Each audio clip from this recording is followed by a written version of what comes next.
I'm Melvin Morse, MD, and as you know, I'm a former critical care physician at Seattle Children's Hospital.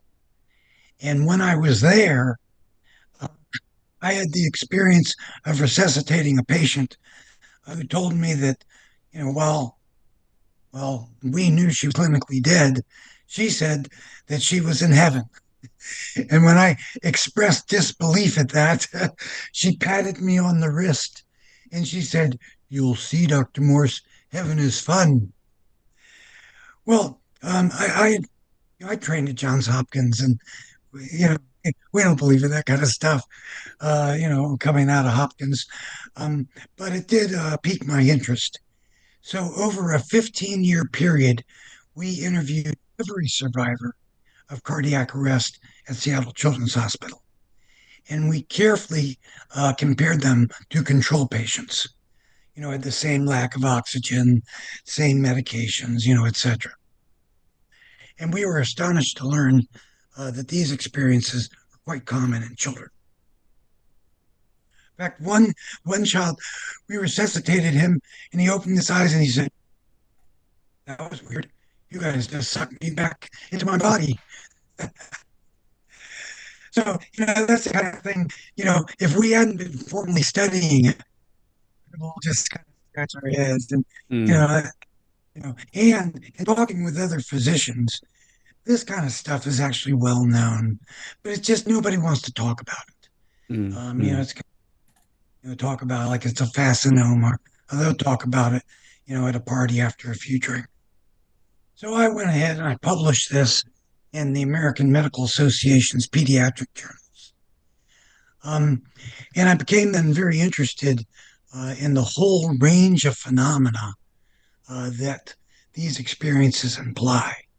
Because if near death experiences are real, well, they say they enter into a realm of all information where they knew everything. So I learned remote view because remote viewing also implies that there's an all information universe and you can access that information. So I studied remote viewing. We published a number of papers on that in the scientific literature. Uh, I'll tell you my favorite one. Um, we we infected plants with a tobacco mosaic virus, and then we had people attempt to remote view what plant was infected and which one wasn't at a distance. And sure enough, they could. So that got me interested. I mean, once you're interested in this stuff, I was interested in spiritual healing. Uh, we documented that the human mind can alter the flow of electrons in a true random number generator. And then recently, I was approached by Robert Bigelow, who Mm. is a Las Vegas entrepreneur. He's, I guess, best known for the Skinwalker Ranch. And he funded us. He had a challenge grant of Mm. $1 million, but and it didn't all go to us. He funded 6 teams, and he had specific questions for mediums. Um, and these questions, essentially, they're 4 questions, and they're essentially ask, why is the world in the toilet? Does that mean that we've failed spiritual progress? And the second question is, okay, if we're failing, is it because the spirit world has failed us? Um, and then the next question was, of course, how, in fact, does the spirit world help humanity? And then finally, uh, are spirits sabotaging? Uh, who's to blame? Is it Mm. bad humans, bad spirits, what have you?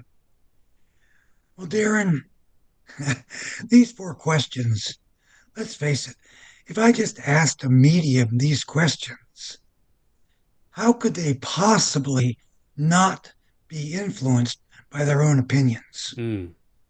I Absolutely. mean, I'm not in any way disputing that they can contact an entity, beyond themselves, but then that has to be filtered through their own Mm. brain. and they have to try to make sense of it. And I know from studying children's near death experiences that they always will tell their experience in terms that they can understand. So heaven for one is a pup tent in a golden field. You know, and so forth. Um, so I wanted to get rid of that aspect of it. So we turned the numbers into, turned the questions into numbers. So each question was assigned a number. Mm. And as hard as it is to believe, we engaged these mediums and we sat down with them and we said, well, we have a question for you. Could you contact your entity, please? And then the question is, 567-968-265. Mm. And Darren, they were able to answer. We were blown away. Um, we were funded. We were funded. So Mm. no matter if our, experiment failed, we were still Mm. funded. No matter what answer we got, we were funded. But I'll give you an example. Um, one of our mediums, we asked her to contact an entity, and so she contacted an entity that told her that it was the all that is one. That's a name that it gave itself. And she said to the entity, "Well, I have some questions for you." So the entity said, "Okay, proceed." And she says, "Well, I actually don't know the question. I only know these numbers." And the entity said to her, "But we know, Mm. What the because question is. obviously, if it's an entity, in the spirit world, well, they do know everything. Mm. In the all informational universe, they're quite aware of what number we've assigned to a question. And we were given uh, clear, easy to understand answers. Mm. Now, not all our mediums could do this. So we interviewed 19 mediums, and we discovered that we had a core of 12 mediums who had no trouble contacting the other side and then, uh, you know, answering our numbers. I guess is the best way to put it. Mm. And they all basically gave the same answers. Mm. We interviewed mediums in the heartland of the United States, Fort Wayne, and we interviewed mediums on a coastal community, Savannah, Georgia, excuse me, Charleston, Mm. South Carolina. And we got basically the same answers from all 12 mediums. Our other mediums were what are called psychic mediums. And these are mediums, they don't really contact, something that calls itself, I am the all that is one. Or actually, five mediums contacted something that said, I am the I am. Mm. So Hmm. that's like, That's that's amazing in one and of of the itself. oldest, Mm. yeah, Mm. the oldest entities that we're familiar with. Mm. Um, and so uh, these mediums, they contacted, spirit guides, Mm. such as that, uh, you know, uh, familiars, uh, people that, they're not, have passed, dead grandparents and the like. But they did give us answers, but they could only give us fragments of answers, the little pieces. But we did discover when we put all of our questions together and all of our answers in a timeline, we found that they all did, in fact, fit together. Mm. So, I think this is really, to me, one of the first times that I think beyond a shadow of a doubt that we have proven that mediumship is real. I don't Mm. see how you can escape that. It was published last May, and then we've recently put it into book form. Um, and we've gotten no pushback from the scientific community other than things like, I don't believe it's true. What a Mm, bunch of BS. I mm, mean, sure, we've gotten tons of stuff like that, tons of stuff that have criticized us who haven't read the experiment. Um, but we've not gotten pushback from anybody who's actually read it. And I think there's a reason for this is that we not only published our results, but we published a comprehensive model of exactly how mediumship works. And see, without that, scientists are never going to accept mediumship. mm. Without the Hey, mechanism. Yeah. well, right. I mean, think about it. Scientists didn't accept washing your hands Mm, would prevent disease mm, until finally somebody got, invented a microscope and actually saw little germs. And then, even though there was plenty of evidence that patients did better when surgeons washed their hands, their attitude was, hey, come on, wash my hands to get rid of invisible, you know, mm. disease Monsters. causing Mm, entities. mm, You must be kidding. mm, But after germ theory was developed, and of course, overnight, people did it. mm. Because now they And understood exactly how it could be. exactly. And Mm, that's an important, and essential part of science.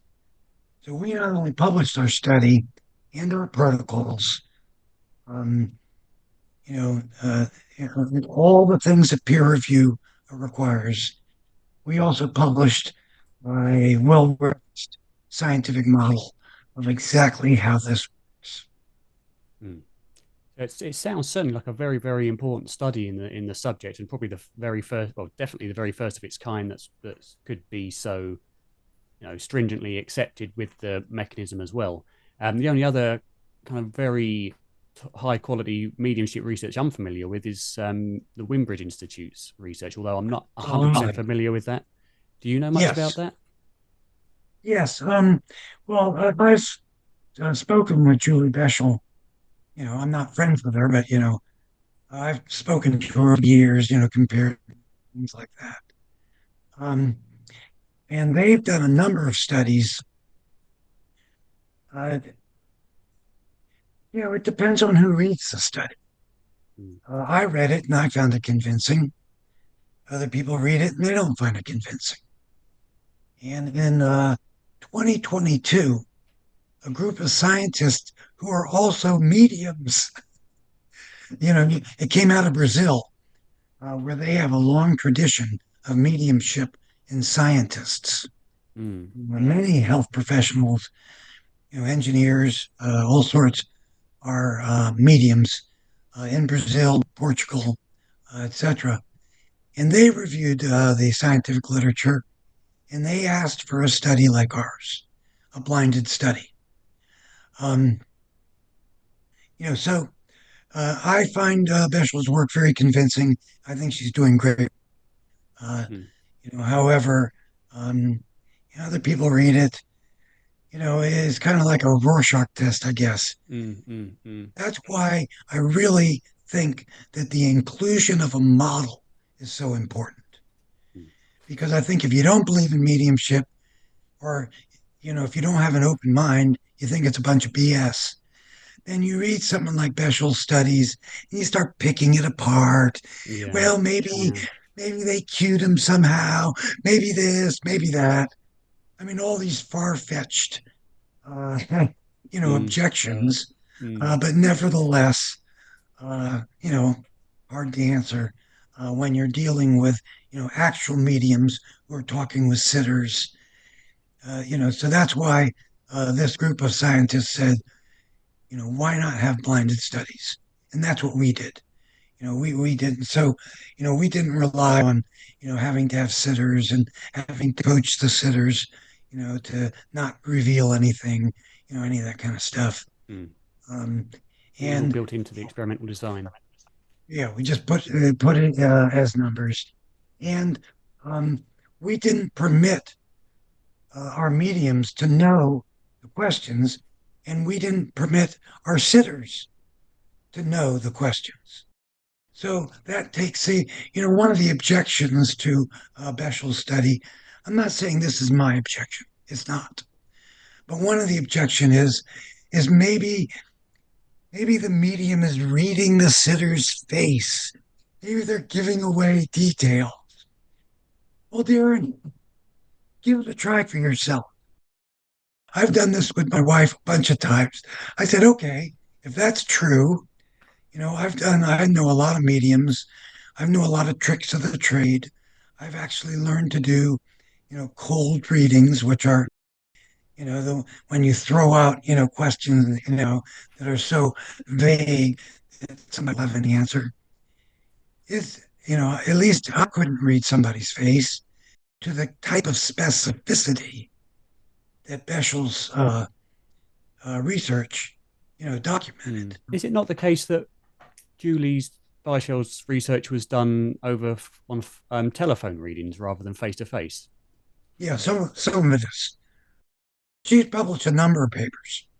So that was one way to try to get around that. Which as people object, then she refined her studies more and more. She trains mediums, and she's got a training program. Um, I anyway, I can only praise her research, and certainly we see ourselves as building on her research. So before we get onto the actual mechanism that you determine for mediumship, let's have a look at kind of the study itself and how. So when you say you assigned questions to numbers, I'm assuming these were randomly generated numbers. Yes, right. Mm. So how did you then, I suppose, vet the mediums that you wanted to take part in your study? So first of all, we wanted to use mediums. We didn't really, well, we had a few professional mediums, uh, but by and large, we had mediums who had day jobs.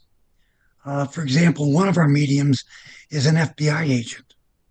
She's worked for 27 years as a psychic for the FBI. So, that tells us she's probably the real deal. Mm. The FBI is not paying her, hiring her for 27 years.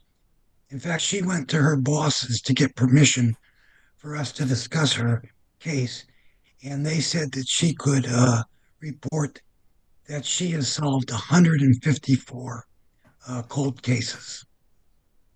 But another medium's veterinarian, some of them factory workers, but by and large, they have day jobs. Now, we wanted to make sure that hmm, I need to briefly tell you what our model is for mediumship. Science tells us that this is an informational universe, that the universe is actually made of information. And that's right from, physics 101. People like John Wheeler, any of the giants of physics, they say that reality is actually this electromagnetic field and information is embedded in it. Okay, so that's what we see mediumship as. Mediumship is contacting some consciousness in this informational field and getting information. So that was an important part of vetting our mediums. We wanted to make sure they could remote view. And remote viewing is like a step down from the protocol I've told you. Remote viewing, we use we started with the controlled remote viewing of the United States military and intelligence services. And what they do is they'll assign a number, let's say, to a Soviet missile site or a Soviet submarine base. And then, they have a protocol that they work and they get information from that site. Um, well, why do you use numbers at all? Well, because they have the same problem. If they're told, please psychically visit a Russian missile base, well, they're going to have their own preconceptions, mm, mm, their mm, own ideas of what a missile is, what Russia is, and that'll all cloud their ability, mm, causing mental noise. So using numbers cleanses the brain of mental noise. mm, And so they can actually focus on the target. When I learned to remote view, uh, I'm a physician, but when I learned it, we had to remote view tanks and military equipment. And, all you sorts of know, things. Must have that's been interesting work. but anyway, so that was the first step. If our mediums couldn't remote view, um, we weren't interested in them. That so that they had to show us they could remote view. And then the second thing, your listeners are probably unaware of this. As I've been publicizing our book, I realized that much of modern science we're just not familiar with. Anyway, the human mind is capable of moving electrons psychically. And that's not a bunch of BS that, new age nonsense. That was first discovered by physicists working for the Boeing Corporation. And then Princeton University, the Department of Engineering, developed a device to actually be able to measure the shift in electrons. And they did it with a grant from McDonnell Douglas, the aircraft industry. Mm, Because McDonnell Douglas was having a problem, they were having the clinical application of this incredibly sophisticated equipment in the cockpit of the fighter jets were somehow being influenced by the pilot's mind. mm, So that's why they went to Princeton and asked them to develop this device and to start to study this phenomena. mm, And this has been demonstrated again and again and again. Carmelite nuns, when they meditate, can mm, alter the flow of electrons. Um, well, we did a study of spiritual healers, and we found that when spiritual healers were able to raise the white count of patients that had severely low white counts, mm, they also altered the stream of electrons mm. in these devices. White counts meaning white blood cell counts. Yes, white blood cell counts. Mm, Yeah, severely immunocompromised patients mm, had Reiki healers attempt to resolve that. And sure enough, they were. And when they were also able to alter the flow of electrons in this device developed by Princeton. I guess I'm emphasizing that because I realize there's any number of devices on the internet. This is a device developed by uh, Professor Emeritus, uh, Jan. Yeah. Jan, and like I said, funded by McDonnell Douglas. So So we wanted to see legitimate. if our mediums could do this. Mm, Again, you know, we felt that if they're not able to alter the flow of electrons, we know that correlates with altered states of consciousness. mm, So how are we supposed to know if they're in a trance? I mean, we're not, you know, uh, you know, people can fake trance states and mm, etc.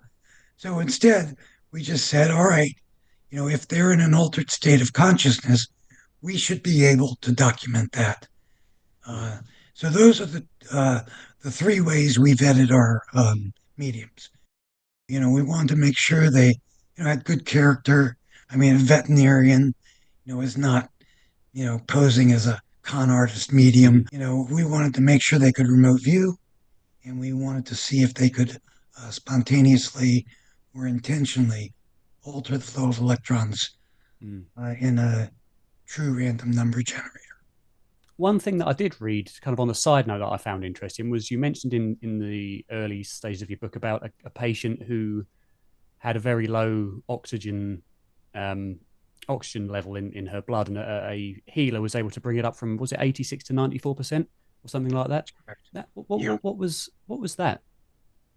So we have found that when you get into this altered state of consciousness that affects electrons, um, and remember, this reality is made of electrons and quarks. Mm, So, materialism is dead. There's no more little tiny atoms. So I mean, they're shifting the nature of reality, albeit in a very minor way. Uh, I'm not trying to say that it's something that you can see, but it can be measured. Um, we found that corresponded to the ability to heal, and we took a patient with severe lung disease who routinely ran an oxygen concentration of mm, 86 to 88%. And we had our mediums. This was part of the vetting process. We mm, were just sort of seeing what they could do. We had our mediums remote view the patient, and without intent, just spontaneously, her oxygen level was higher than it had been in years. mm, The effect wore off after about 10 or 15 minutes, but nevertheless, we were able to replicate it again and again. mm. And it wasn't something that kind of she would experience random saturation increases, spikes here and there naturally. It was definitely something that was Not induced. to a 92 level. Yeah. No, Oxygen, like no. saturation levels fluctuate down to 82, 88, maybe 90. 92 is actually within the normal range. Mm, But, I mean, these COPD patients, they're very familiar with their oxygen saturation levels. mm, So when she told us she had never had that level mm, that mm. high, as long as she could remember, we believed her, I guess. It's significant. Yeah, Yeah. sure. So let's get into the actual process of the experiment, and then kind Okay. of what the results were. Probably would be a good place to go from here. So All I right. suppose to start off with, what was the experimental process that you followed for these mediums to gather the results? Once we voted them, and we felt, you know, and we sat down with them, recorded them, um, asked them, each medium does it differently. So asked them to, uh, 12 of our mediums were trance mediums, four of them full trance. That was pretty amazing. And, if they were the psychic mediums, we had them contact their spirit guide or what have you. Now, we really went out all out on this study. We had a forensic psychiatrist uh, interview the mediums, to see if they're crazy or not, because that's always some sort of, backstory. Maybe they're just crazy or whatever.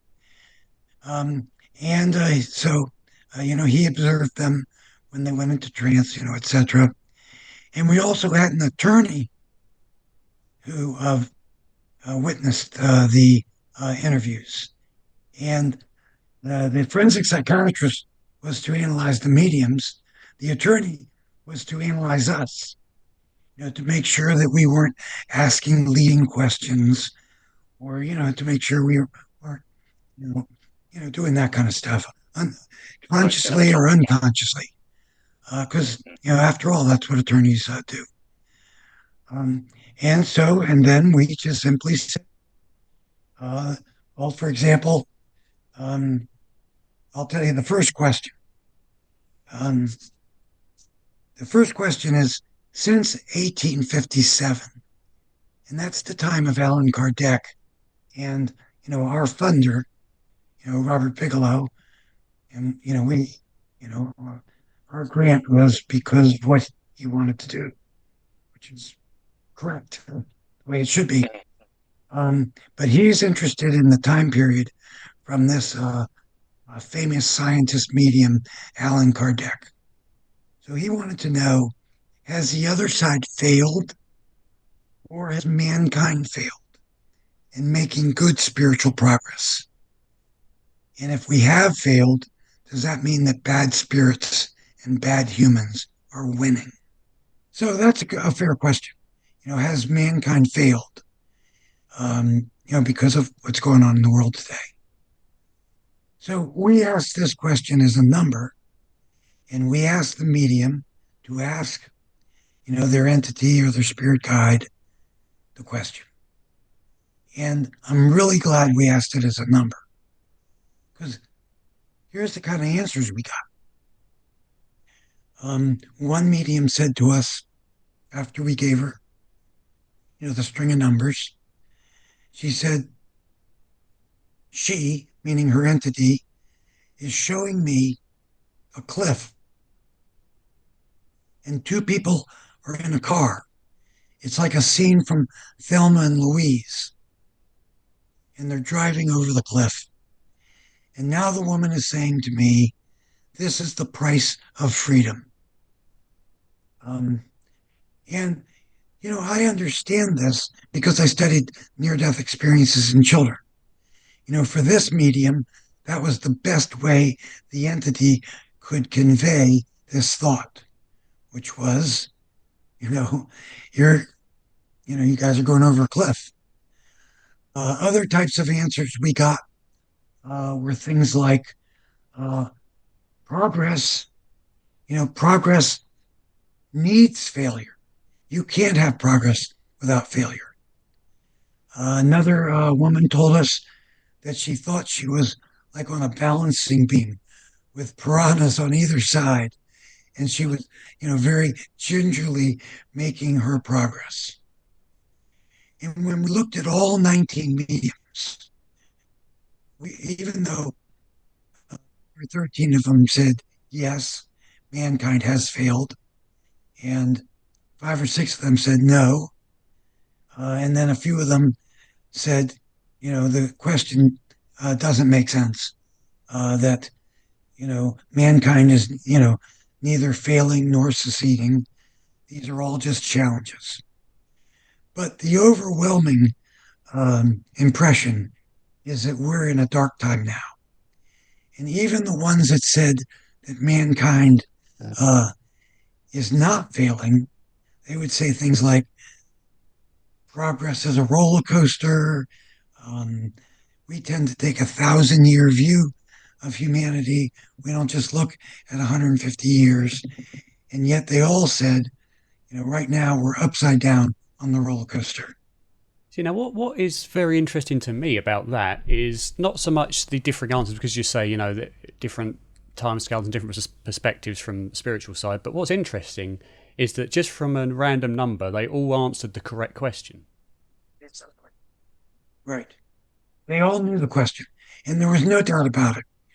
We didn't proceed unless, they gave an answer which clearly referenced the question. If they just gave some sort of bland answer or such as that, you know. Now, Darren, we did not want to discard any data.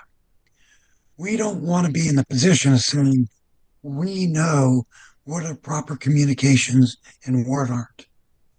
But nevertheless, just to let people know, five of our mediums could not answer the question as numbers.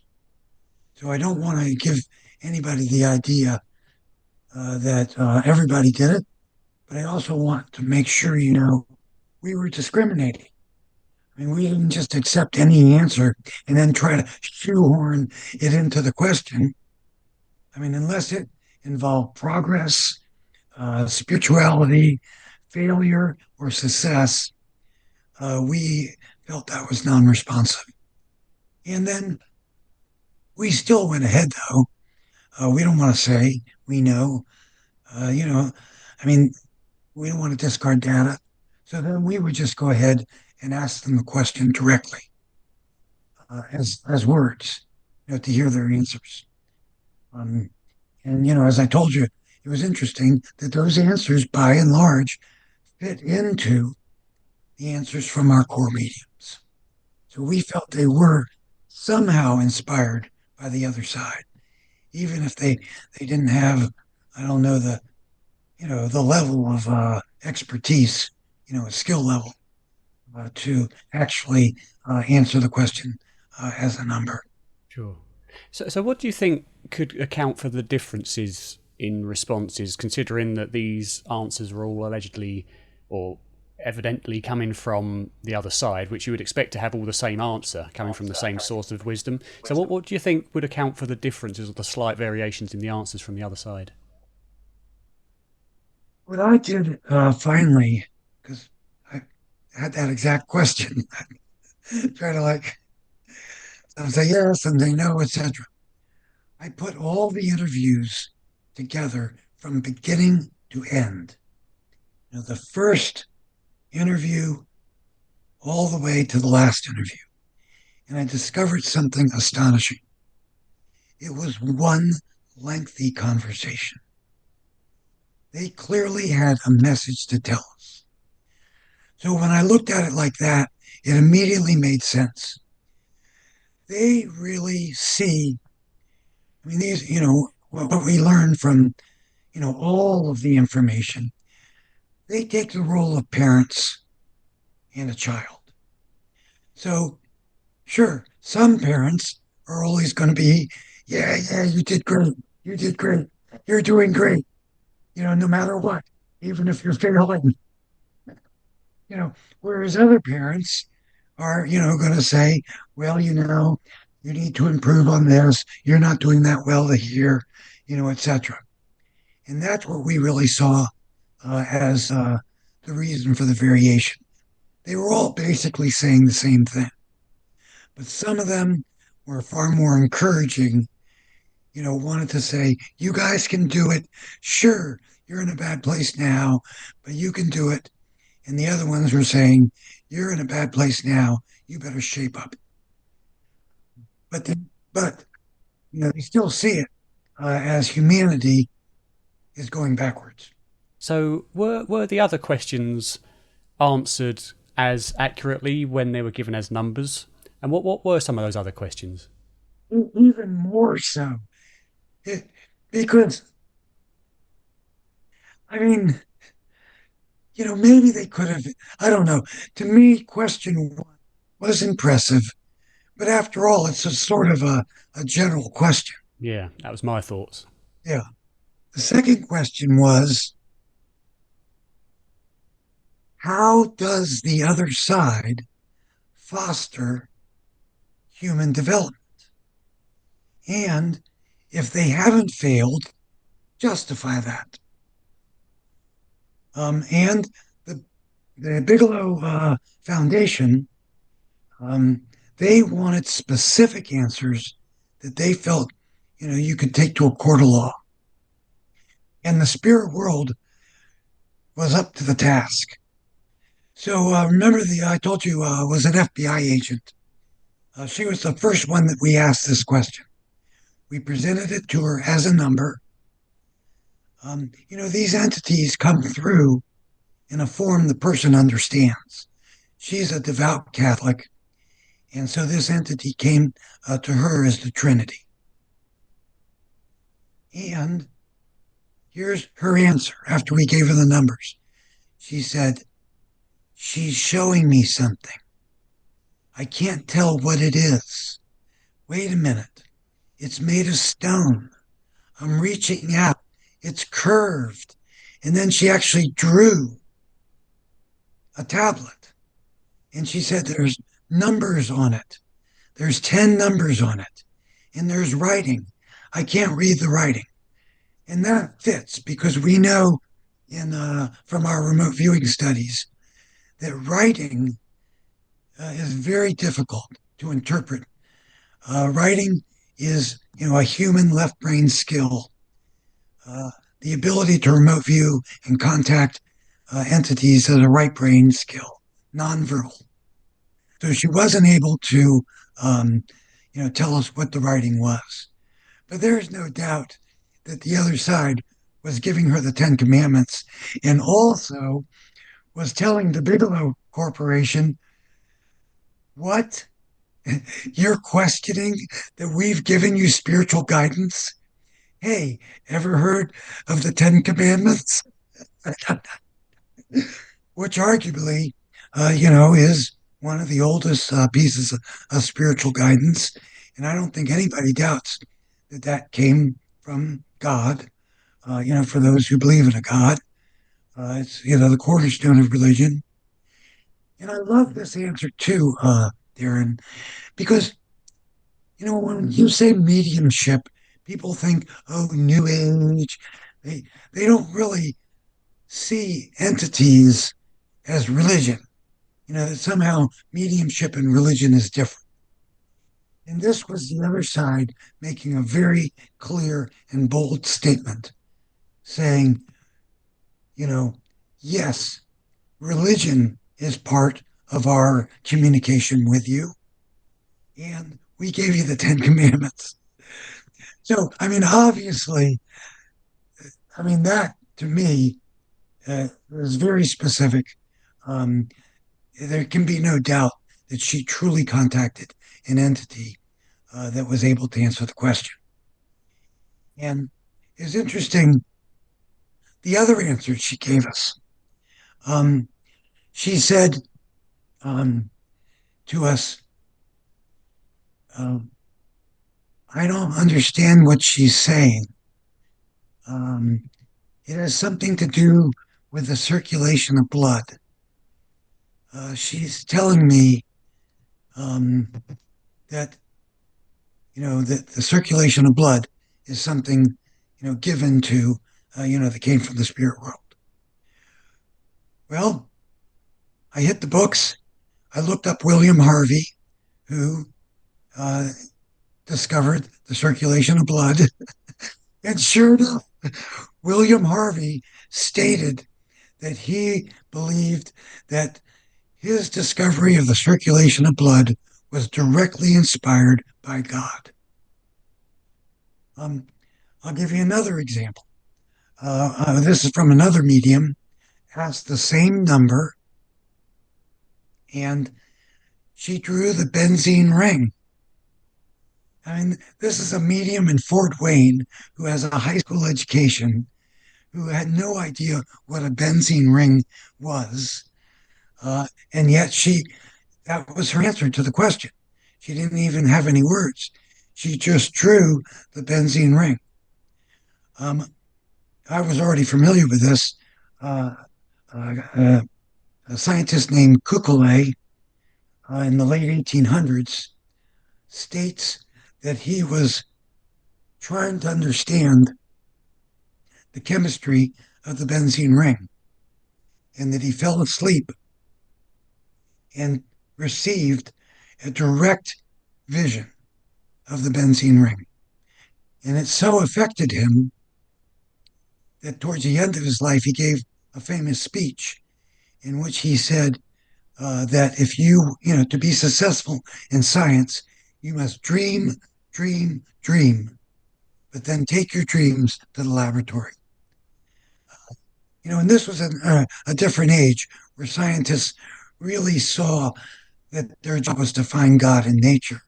I don't think scientists really see that today, and that may well be why we sort of jumped the tracks with our technology.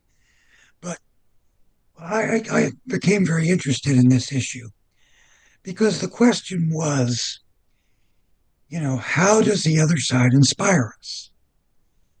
So it's not just that Kukulay discovered the benzene ring, but the discovery of the benzene ring led to the discovery of aniline dyes. And the medium did say to us, at the same time she drew the benzene ring, she said, I see threads. I see red threads. And the first dye discovered was reddish. Aniline dyes led directly to Germany's industrial might at the beginning of the 1900s, led directly to the forces that led to World War I. and led directly to the League of Nations. And this is now just my belief, after being immersed in this study for a year. But I believe that this is what the other side was trying to tell the Bigelow Corporation. That, it's a very complex answer. They're saying even war can lead then to the League of Nations. That you can't say that war is a failure, but it's an opportunity. The third question, I'm not, you know, where I've never, I've actually worked for Mr. Bigelow for about 30 years on different projects, but I've never really spoken to him about this uh, project. So I don't know why these questions are as they are. But the third question is a repeat of the second question. But it's just the question was, what have you done in the last 157 years, the time since Allan Kardec, to advance mankind's progress? And, again, we heard very specific answers. I'll give you an example. Uh, the medium said, described visually and drew a thermometer. Sure enough, the invention of thermometer, the guy who invented it said it came to him as an answer to prayer. So these mediums don't know that stuff. I didn't even know that stuff, and I'm a physician. It's we had to go and look it up, and I think that that's why for we don't use the term the other side. We use the term informational universe. We always describe things in these sort of scientific terms. But anyway, that's why the informational universe, the conscious entities that inhabit it, the other side, whatever you want to call it, that's why they gave us these examples because they wanted us to, to be able to validate them. So, these answers, you know, uh, Martin Luther King, religious leaders, um, many times they emphasized that the way they help us is through individual. So really, the idea that the other side is mostly, in these grand, inspirations, etc. That's not what we heard by and large from the mediums. They would tell us specific examples, and they all had to do with learning lessons of love. So, for example, one medium said that she, in response to that question, she was shown a young man. He was in a motorcycle accident, and his arm got ripped off, and he fell into a pool of water, and he would have drowned. The entity that she contacted said that their job is not to prevent that accident. And by and large, they never gave us examples of avoiding accidents. Or, you know, that's not apparently what this reality is about. What they did was they influenced children who usually played in one, playground, but instead the children were like, hey, why don't we go play over here today? Which was unusual for them. And sure enough, they witnessed the accident. They were able to get help and save this guy's life.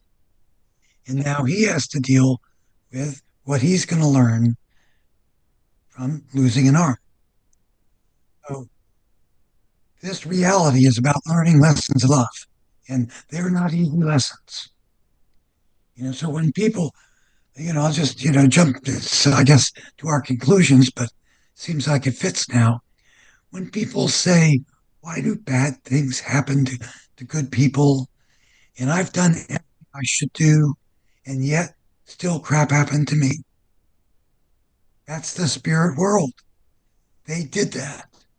because they felt that now you need another lesson and you need another lesson. And sure enough, there are lessons that can only be learned by being falsely accused of a crime and going to prison, or losing your arm, or, you know, having the death of a child. You know, this reality is not for sissies. These are very painful and difficult lessons of love. And yet, that's what we were shown again and again and again in the answer to question three. They emphasized that the spirit world is always with us, but do we have to listen? One answer to question three was, we're trying to nudge you guys all the time. We're constantly trying to tell you things, but you don't listen. Or if you do listen, you just ignore us. So it's clear that one of our tasks as humans is to learn to differentiate what is truly spiritual inspiration and what is a fear-based reaction, or something that we just want so bad that we believe it must be true. We want to believe that our child's in heaven because that makes us feel better, as opposed to an actual visitation from a child who who's passed and tells his mother not to worry. And I don't have an answer for you on that, Darren, um, on how you do that. But it's clear that there's plenty of spiritual inspiration. In fact, they told us, we're always with you. We're cheering you on. We evolve with you. But I got to tell you, my favorite answer, because it's so odd. It's not the kind of answer we would ever have gotten if we asked these questions directly. We heard again and again when we asked question three, which is, what has the spirit world done for, us lately? We heard death. Death is the gift, the spiritual gift we're giving you. And, we heard death is a time for repose. Death is a time for you to reflect on the lessons that you either learned or maybe didn't learn during your life. Death is a time of spiritual recuperation. And we had one medium that was her only answer to this question was death. You want to know what's the great engine of spiritual inspiration? It's death. And I don't think a medium would ever have told us that. In fact, one medium burst into tears when she told us that. She said, no, that can't be true. Because we fear death, you know. So she was contradicting her own entity. So the final question was, to what extent have earthbound spirits impeded, sabotaged, or distorted human progress? This was not like the answer to one. Remember the answer to one? Some sort of said yes, some sort of said no. When we put it all together, we could make sense of it. This question was unanimous. It's you. It's humans. Don't be looking to earthbound spirits. Don't think that people are, blocking you or sabotaging you. You're sabotaging yourself. Now, many of the entities disputed the question at all. We heard more than once. Um, Progress doesn't get sabotaged or distorted.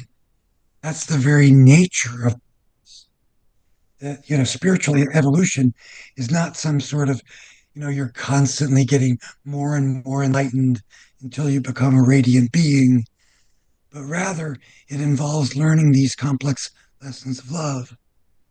It's like watching a child learn to walk, and they're constantly falling down, constantly falling down. That's the model that they gave us.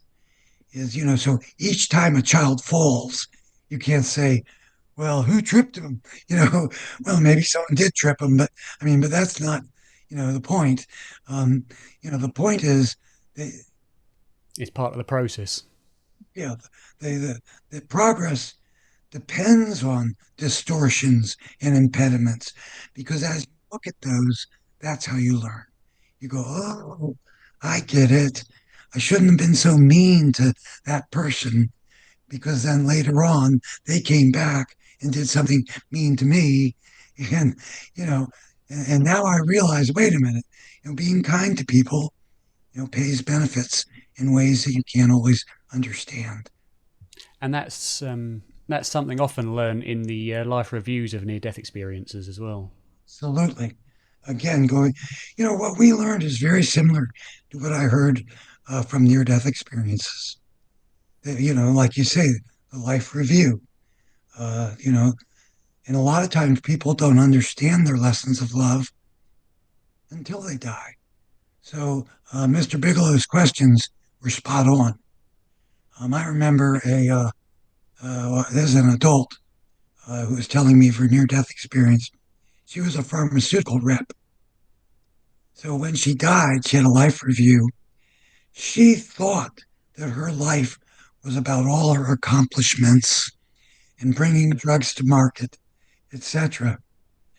The first hit, the first number one, hit in her life review was she was at summer camp and she was kind to a disabled child. It was an experience that she didn't even remember, until she came back to life. But wow, she was transformed. Suddenly she realized, wait a minute, everything I thought was important isn't. And all these little things that I did, I didn't even realize that that's what I'm here for. And we might not learn that until we die. So, but nobody's sabotaging us. That's clear. Um, Earthbound spirits, we did ask for definitions of what is an earthbound spirit. Um, you know, Darren, I'm just going to ask you to read our book. Um, you know, um, you're going to put our website on. Um, you're going to put your website, our website. But here's what I want to tell people: everything in our book um, goes to our research. We want to fund our own research, not be dependent on benefactors who have their own axe to grind. And we felt we had to charge for it because people don't. You give something away free, people don't value it. But I want to tell people, you know, email us, contact us through our website. We'll send you a copy of the book, because the issue of earthbound spirits, it's like it was an encyclopedia of what are earthbound spirits. There's a lot of them. And so we just put them sort of in encyclopedic form in our answer to question 4. I think anybody might be interested in reviewing them. We don't really have time for it now.